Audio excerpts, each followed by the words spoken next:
బులెటిన్లో breaking news చూస్తున్నాం. CM Revanth Reddy ఢిల్లీలో బిజీగా ఉన్నారు. ఇవాళ కాంగ్రెస్ ఎంపీల ప్రమాణ స్వీకారానికి హాజరు కాబోతున్నారు ఆయన.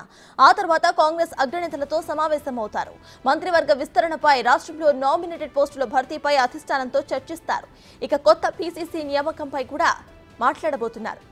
బీఆర్ఎస్ నుంచి కాంగ్రెస్ వైపు చూస్తున్న వారి సంఖ్య రోజుకు పెరుగుతోంది. దీంతో ఈ విషయంపై కూడా అధిష్టానం నేతలతో చర్చించబోతున్నారు రేవంత్.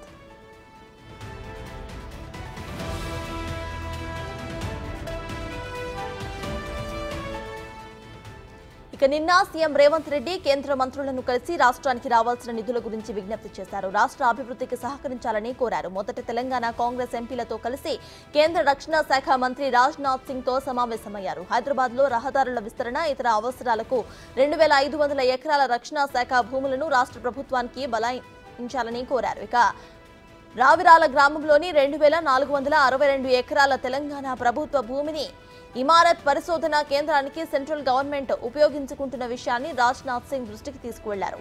హైదరాబాద్తో సహా చుట్టుపక్కల ప్రాంతాల్లో మౌలిక సదుపాయాల కల్పనకు భూములు పరస్పర బదలాయింపు చేసుకోవడానికి అంగీకరించాలని విజ్ఞప్తి చేశారు. ఇక వరంగల్ సైనిక్ స్కూల్ అనుమతుల గడువు ముగిసినందున అనుమతులను పునరుద్ధరించాలని కోరారు.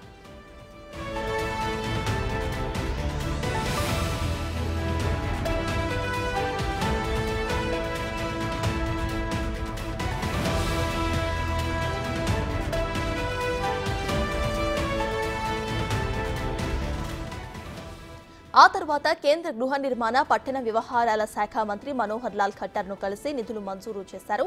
కాలపరిమితిపై చర్చించారు. 2024 నుండి 25 ఆర్థిక సంవత్సరానికి 2,70,000 ఇళ్లను మంజూరు చేయాలని కేంద్ర గృహ నిర్మాణ, పట్టణ వ్యవహారాల శాఖ మంత్రి మనోహర్ లాల్ ఖట్టర్ ను సీఎం రేవంత్ కోరారు. ప్రధానమంత్రి ఆవాస్ యోజనను కేంద్రం ప్రతిష్టాత్మకంగా తీసుకున్నందున ఆ పథకం కింద ఇప్పటి వరకు తెలంగాణకు 1,59,372 ఇళ్లు మంజూరు చేసి 2,390 కోట్ల 58 లక్షలు గ్రాంట్ కింద ప్రకటించారని గుర్తు చేశారు. అందులో ఇప్పటి వరకు 1,605 కోట్లు 70 లక్షలు మాత్రమే విడుదల చేశారని, మిగతా నిధులను వెంటనే రిలీజ్ చేయాలని అన్నారు. సీఎం వెంట తెలంగాణ కాంగ్రెస్ ఎంపీలు, ఇటీవల పార్టీలో చేరిన పోచారం శ్రీనివాస్ రెడ్డి కూడా అక్కడకు హాజరయ్యారు.